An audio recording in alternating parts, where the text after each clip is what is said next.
Hey, howdy. It's me, Manic Mark, coming to you from the bunker system located underneath the Art Villa, found somewhere in the jungles of the Midwest, somewheres.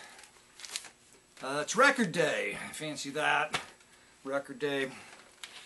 As I get older, I think I'm far less compulsive than when I was younger, and I think I am, but still I'm compulsive enough to go look for records today, which I haven't done in a long time. A long time, that's relative, isn't it? Like, yeah, it's been a month. I don't know, I can't remember the last time. Anyway, so I decided to go to, because today I had the MRI, that's right, early in the morning, 7:45. I got there 20 minutes early and they were ready for me. I didn't even sit down, I just went right in. Never had one before. They wedged me in there and they put goggles on my earplugs and headphones and goggles that you watch TV. You got a TV on your face with no metal in it. It was warm and you just can't move. The only thing you can't do is move. And they did, it took about over half an hour. There were a number of different scans. And the guy said he found, the image, the results, the biggest fart in the history of mankind. I told myself I wasn't going to go and do that, but I did it anyway. And I've done it 3 times. I even texted people about the size of the fart they found inside me. Because it wasn't that exciting, not really. There's no sense of claustrophobia because you're watching TV. That's right, I fell asleep once. So I was well rested, then I went to the gym. Oh, that was the other thing I wanted to talk about. I tried a lot of things, my chemical heat patches, and they offer some comfort to sore areas that are sore. Then I bought the big massive vibrator, muscle vibrator thing, and it's hard to use by yourself, and my wife is like, oh, that shakes my hand. I said, well, it's a vibrator, you know, you need somebody to do it on your back. You can't do it yourself. It just kind of sits there, and you don't use it anymore. So there was another device that an online friend of mine suggested that I look into that I never considered, called a TENS. Apparently it used to be a prescription device, I guess. Anyway, that's how they market it. You don't need a prescription anymore. It's the size of a transistor radio. It has leads in it and a 9-volt battery. And some sticky things like contacts. And you stick it on where you did both my shoulders in. It seemed like it was helpful. But then when I woke up this morning, I noticed that yes, indeed, the shoulders felt much better. There's still the pinch, but the muscles and everything around the pinch, everything felt much better. So I ran to the gym and did my workout. And this whole story is leading up to what? Well, I got finished with the gym early enough to go look for records. So I did. I went to St. Vincent de Paul. I got 6 records. It cost me $4. And she said, are you over 50? I said, are you kidding? So I got the over 50 discount. It was still $4. They've raised it. I didn't even ask what was wrong. It's St. Vincent de Paul. You can't be like that there. Like at Goodwill. What are you doing to me? At Goodwill, let's just stand up and give it to them. I'm sure they never mind. You know, what the hell? They don't even have records at Goodwill around here anymore. Stopped going a year or two ago. And so there's a record store right around the corner, and I still had this gift card with some leftover money. And I went in, and so I told you about that the guy called Mood Music Jazz, right? And I noticed things are not filed really well. Well, they put a lot of effort into what they do. I mean, it's really a nice store for, I mean, a used record store. But it's interesting because you can tell just young people, they don't understand. Because there's a lot to understand, and they've immersed themselves in, you know, like the Beatles and the Who and Led Zeppelin and all that, and they got like heavy metal and rap and but not mood music from the 50s. They don't know what to do with it. And I told you they had bins full of Manavati and like all the, like $3 or $4. You know, like stuff that you just can't give away. And they finally figured out that they can't give it away. and they stuck it all in one of the back rooms in a bin, like a $1 bin, and it's not even worth $1. But not all of it. I mean, so then they instead of having just mood music, or easy listening is what they called it, I think, then it's all jazz, but they still have a lot of mood music mixed in with the jazz. They alphabetized everything, so you got to go through this whole giant rack.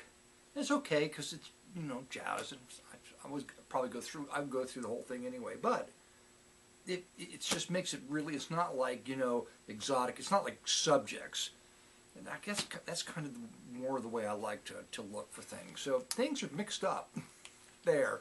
Oh, and classical music, if they've got any more avant-garde or like American contemporary, you'll never be able to find it because you have to look through the whole classical section. I just refuse to do that. And the bins underneath, you go about two-thirds back and you can't get to them. It's just the way the bins are built. I'm not complaining. It's a great place. I'm just saying, I spend a lot of time looking there, and not, you know, and you can, it's well picked over too. So, but I got a few records there. Not complaining. They're doing a great job. And I'll take more records to them, and they probably won't like them any more than the first batch. So I'm going through and I'm cleaning out again. So stop all that. So the shoulder, I'll come back to you on Tuesday, the next time I find records, and let you know what they say about the shoulder. Okay, hold up some records. How about Fred Alpaca, Roy Schmeck, Ter O Rotu, and his Tahitians. The Islanders. I don't think I have this one. So I picked it up. St. Vincent de Paul. Same thing here with this.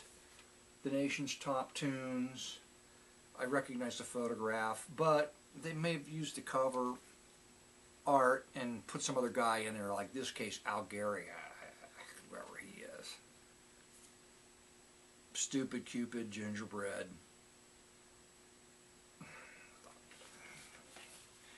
Alright, and since it was there, it's a Folkways, 1954 Folkways for $1. I picked it up.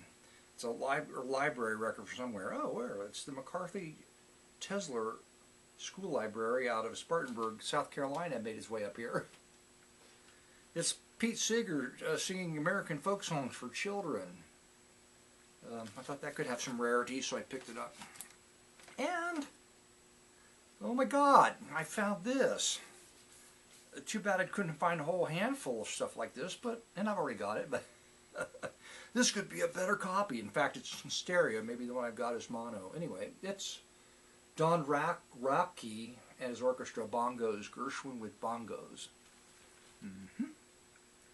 Nice, all right. I couldn't remember if I had this or not, but I picked it up. It's Joanne Castle. I just was reviewing Joanne Castle again this week. Accordion player, played with Lawrence Welk, and although she's tried to suppress, I think she's still alive. Not quite sure about that, and there's no reason for her to still be alive. She tried to suppress the information, but man, this woman was a mess. Lived a life that was a wreck. So you go look her up online. There's one website that has all the dirt, and you think there'd be more dirt to be had, but I'm pretty sure it's not all fake. Don't think it is. Anyway, this looks like fun. It's Possibilities Unlimited. Eddie Jones is a wedge. Eddie Jones is a wedge. Look at that. The copy on the back is in the shape of a pyramid. It's not a wedge. It should be Eddie Jones is in the shape of a pyramid.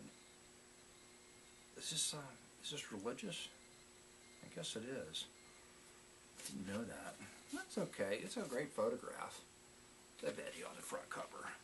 Possibilities Unlimited. And I got two copies of this. One's not very good. One I think is really good. And this is pretty good. It's a wonderful cover. So I only paid $3 for that.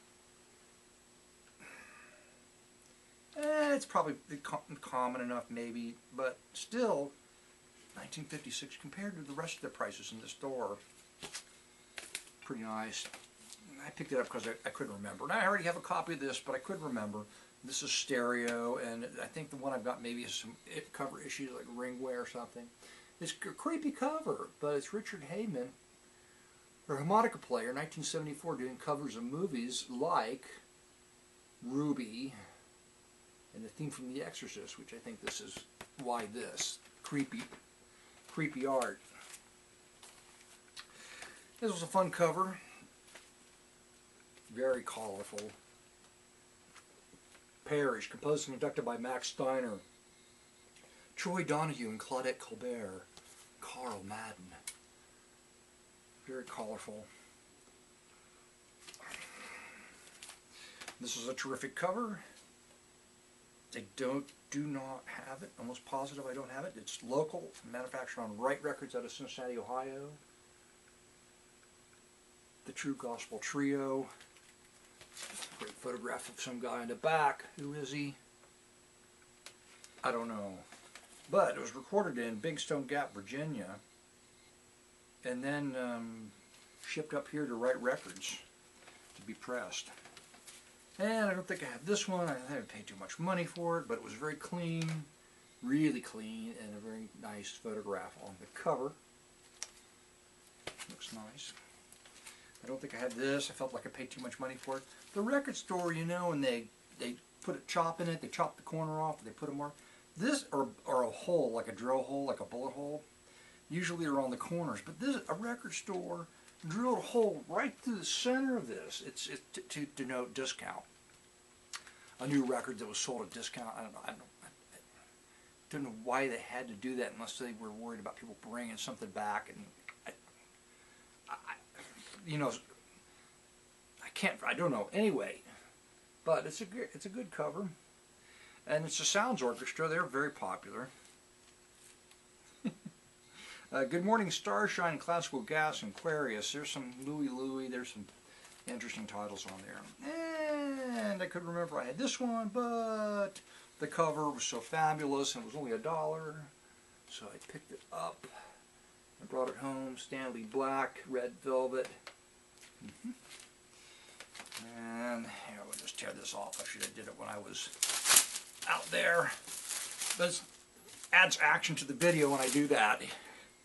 While I'm making the video on Somerset, it's Impossible Dream by the Cinema Sound Stage Orchestra. It'll be great. It says we ran out of 101 strings material, so we just had to dig up the Cinema Soundstage Orchestra. This is probably a repressing from 10 years before. But, you know, it's the cover art, And last but not least, I've got this one too. But it was only $1. Again, there's some other stuff in there. It just seems like they're pushing up the upper limits of. It's the rug, the two people drinking champagne on a bear rug cover, the Continental Gems. It's the Jacques Dare EUX and his orchestra. That's right, Jacques Dare EUX. Terrific cover.